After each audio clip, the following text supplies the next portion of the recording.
Dear student of class 4th, I am continuing my lecture on your chapter number 14 first aid. Last lecture में हमने पढ़ा था कि हमारे लिए लाइफ जो है वो प्रीशियस है और फर्स्ट एड जो है वो हमारे लिए ज़रूरी क्यों है। अब कौन से केसेस में किस तरह की फर्स्ट एड प्रोवाइड होती है, ठीक है, that we will discuss. In case of cut, अगर हमें कहीं कट पड़ जाए तो हमें किस तरह से फर्स्ट एड लेनी चाहिए, या फिर अगर हम हमारे घर के आसपास या हमारे फैमिली मेम्बर में ही किसी को प्रॉब्लम हुई है, कट वगैरह पड़ गया, तो उससे फर्स्ट एड कैसे देनी है। Never neglect a cut even if it is small because it can cause infection which could be fatal. The person giving the first aid must wash his hands before giving treatment.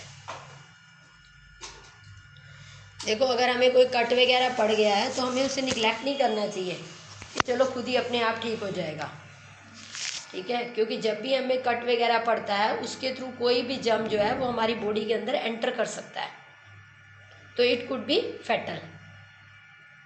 तो future problem से बचने के लिए हमें जो है उस cut का साथ साथ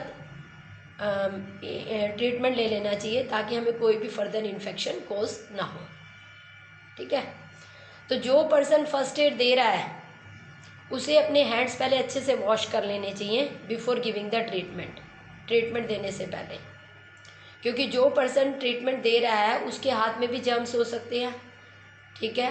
तो ट्रीटमेंट देते वक्त वो जो जर्म है उसकी बॉडी का, जिसको ट्रीटमेंट मिल रहा है, जिसको चोट लगी है, उसकी स्किन में एंटर कर सकता है उस कट के थ्रू, ठीक है।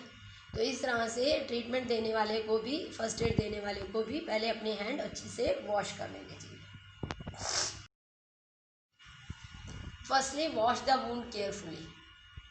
अब जिसको चोट लगी हुई है वो पहले अपने हाथ उसके अच्छे से धोने चाहिए। वॉश द वुंड केयरफुली, उस वुंड को अच्छे से साफ करना चाहिए। Clean the wound and the affected area with a cotton wool socked in an antiseptic Dettol. उसके बाद उस वुंड को, ठीक है, एक कॉटन वूल जिसमें एंटीसेप्टिक सॉल्यूशन लाइक डेटोल वगैरह हो, ठीक है, उससे सोकअप करके उस अफेक्टेड एरिया को प्रॉपर तरीके से फिर क्लीन करना चाहिए। पानी से धोने के बाद उसे एंटीसेप्टिक लाइक डेटोल से वॉश करना चाहिए। Press the wound tightly to stop the bleeding by using a cotton pad और स्टेराइल गॉज। अब वुंड को जो है जहाँ से, क्योंकि वुंड है तो ऑटोमेटिकली क्या होगा, ब्लीडिंग वगैरह भी हो सकती है, तो धोने के बाद डेटोल से साफ करने के बाद उस एरिया को जो है, उस जगह को जो है हमें टाइटली कॉटन पैड और जो हमारी स्टेराइल गॉज होती है, मतलब जिसे हम पट्टी बोलते हैं, ठीक है, उससे जो है उस पार्ट को टाइटली जो है वो वुंड अप कर देना चाहिए, बांध देना चाहिए, ताकि जो भी ब्लीडिंग वगैरह वो हमारी स्टॉप हो सके। जो ब्लीडिंग वगैरह हो रही है जहाँ पर वुंड है उसको स्टॉप करने के लिए एक कॉटन पैड और स्टेराइल गॉज का इस्तेमाल करना चाहिए। If the cut is from a rusted object or dirty metal, then immediately consult the doctor and get an anti-tetanus injection. अगर चोट किसी रस्टेड ऑब्जेक्ट उसको बोलते हैं जो आयरन का है और उसमें रस्ट आ चुकी है, जंग लग चुका है उस आयरन को, ठीक है, जैसे हमारे घरों में कूलर वगैरह होता है, ठीक है, ऐसे कोई भी डर्टी मेटल हो, ठीक है, मेटल जो डर्टी हो चुकी है, गंदी हो चुकी है, गलती से हमारा हाथ लग गया उसके ऊपर और हमें कट पड़ गया, वुंड पड़ गया, तो उस केस में हमें इमीडिएटली जो है वो डॉक्टर से मिलना चाहिए, कंसल्ट करना चाहिए और एंटी टेटनस इंजेक्शन जरूर लगवा लेना चाहिए, ठीक है। नेक्स्ट है in case of sprain and bruise. Sometimes tissues under the skin around a joint get torn. We call it sprain. Bruises occur when tissue ruptures and blacken or skin. Sprains cause swelling and discoloration of the skin. अब कई बार क्या होता है, खेलते हुए आप लोग देखते हो, फिसल जाते हो, कुछ इस टाइप से हो जाता है ना, आपकी टांग पाँव कुछ मुड़ जाता है, तो कई बार क्या होता है हमारी बॉडी, हमारी स्किन के अंदर जो टिश्यूज़ हैं अराउंड द जॉइंट, जहाँ पर हमारा जॉइंट है, जैसे हमारा नी पार्ट, वहाँ पर हमारे टोर्न हो जाए। टोर्न मतलब हम चलते चलते फिसल गए और हमें वहाँ पर टोर्न हो गया, मतलब चोट लग गई, तो उस केस को हम बोलते हैं स्प्रेन। या फिर कई बार क्या होता है, हमारा जो टिश्यू होता है वो रप्चर हो जाता है, मतलब उसमें अंदर टिश्यू, स्किन के अंदर जो टिश्यू है उसमें ही चोट लग गई आपको, तो उससे क्या होगा, आपकी स्किन जो होगी वो कुछ ही देर में ब्लैकन हो जाएगी। ठीक है, स्वेलिंग आ सकती है स्प्रेन के केस में, और स्किन का कलर कुछ हद तक बदल सकता है। ठीक है, स्प्रेन के केस में वो रेडिश हो सकती है, और ब्रूसिस के केस में वो ब्लैक एंड ब्लू टाइप की हो जाती है। तो इस तरह से हमारा जब टिश्यू रप्चर हो जाए या हमें वैसे ही चोट लग जाए, तो उस केस में हमें किस टाइप की फर्स्ट एड लेनी चाहिए। अप्लाई द आइस पैक और the ice cubes on the swollen part. जहाँ पर हमारा पार्ट स्वोलन हुआ है, ठीक है, सूजन आ गई है उसमें हमें आइस पैक लगाना चाहिए, बर्फ़ का टुकड़ा। ठीक है, consult doctor for lotions to ease the pain. उसके बाद डॉक्टर से कंसल्ट करके पेन वगैरह क्योंकि होगा तो उसके अकॉर्डिंग लोशन वगैरह हमें डॉक्टर जो है वो बता देता है, कंसल्ट कर देता है। In case of nose bleeding, कई बार क्या होता है, नोज से जो है वो ब्लीडिंग स्टार्ट हो जाती है, ख़ास तौर पे समर में कई लोगों को ये प्रॉब्लम होती है कि नोज से ब्लीडिंग स्टार्ट हो जाती है। ठीक है, तो उस केस में किस टाइप की फर्स्ट एड हमें देनी चाहिए। Keep the victim in an upright position with his head backward. Victim को इस तरह से पोजीशन देनी है कि वो बिल्कुल सीधा हो जाए, मतलब उसे लेटा दो लेकिन उसका जो हेड है वो बैकवर्ड लटका हुआ होना चाहिए थोड़ा सा।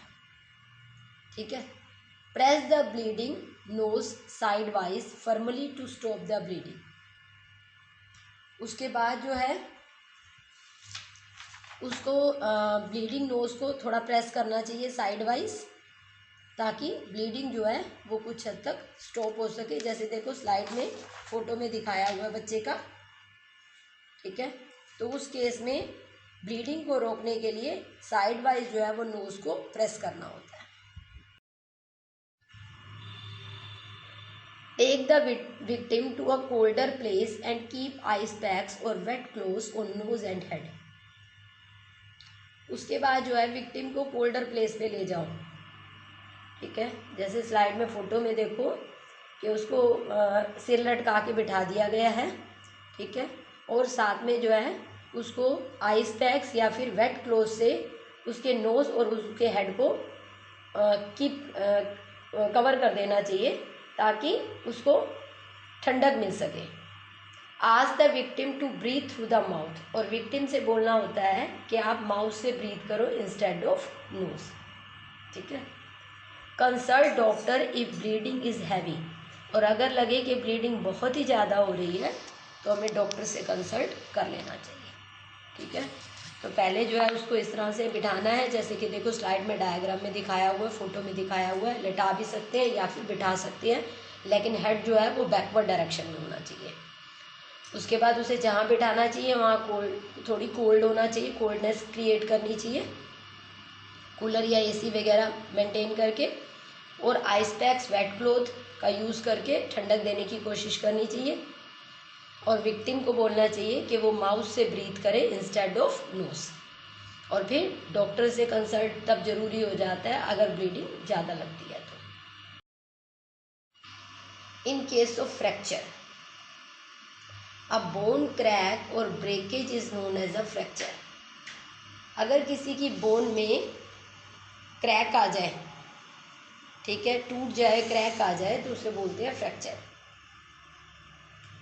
Take the injured to a comfortable place and calm him और हर डाउन। सबसे पहले जो है वो इंजर्ड पर्सन को एक ऐसी जगह पर लेकर जाओ जहाँ पर वो अपने आप को कंफर्टेबल, आरामदायक फील कर सके। उसे बिल्कुल काम करने की कोशिश, शांत करने की कोशिश करनी चाहिए, चाहे वो मेल है या फीमेल है, हिम और her. Do not try to move the fractured part and use a splint to support the fractured bone. उसके बाद जो है जहाँ पर फ्रैक्चर हुआ है उस पार्ट को मूव नहीं करना होता, ठीक है।